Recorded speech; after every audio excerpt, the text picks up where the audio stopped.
So the sparkling story with Nova Scotia is a really compelling story about a wine region and about a climate of a wine region.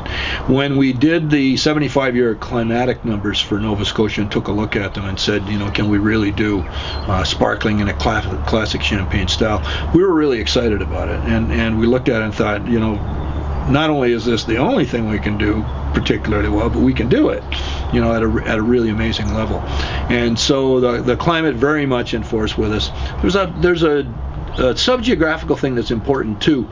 One of the major products from a mining point of view in Nova Scotia, and you'll see it coming in, for example, on the 101 highway from Halifax, you'll see the white cliffs over on your right-hand side coming in, and those are gypsum by and large. It's a very large gypsum producer, and gypsum is same family and the same active ingredient as it relates to the roots of grapevines as chalk, which is the classic in Champagne, and limestone for that matter in Burgundy.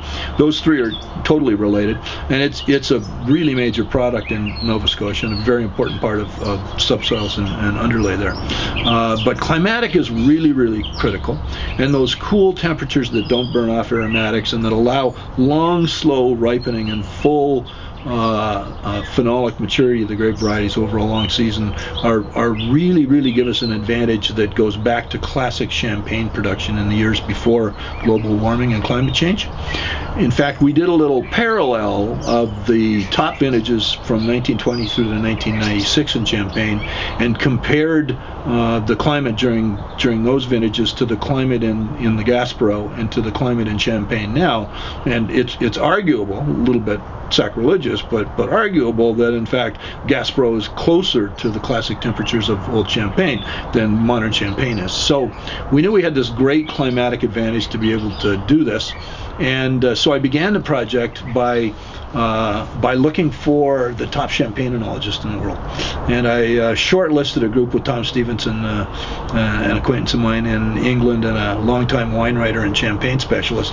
And at the top of our list was Raphael Brisebois, ex-chef de cave at Piper Heidsieck in Champagne, but familiar with other regions in the world too. He'd moved to Sonoma in California by that time, but had worked elsewhere as well in the production of classic champagne style wines elsewhere in the world. So that great base from Champagne, from a great house, but yet an understanding of other climates and requirements.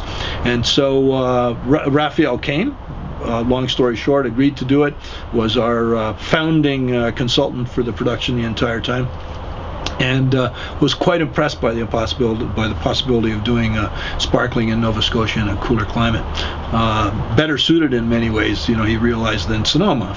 And one of the fun conversations that I had with Raphael that I tell often is Raphael's back in Sonoma at this time after having agreed and toured and tasted and been convinced it's possible. I'm back in Niagara, and we're having this conversation about, okay, so we're harvesting our grapes this year. What numbers do you want to see them coming in at? What are the harvest windows? And he was saying we need to see below 3 in terms of pH. We need to see 18 and a half bricks for ripeness. We need to see certain malic tartaric ratios, and we need to see browning seeds and browning stems.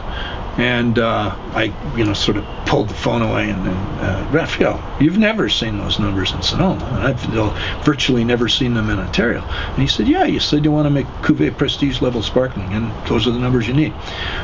We hit those numbers for 11 consecutive years in Nova Scotia. Even in our warmest vintage in 2010, we were still within the window, a little less browning on the seeds and stems, but definitely within the window. And so it's one of the really exciting things about the region is just how well suited it was to do something on the genre of classic champagne.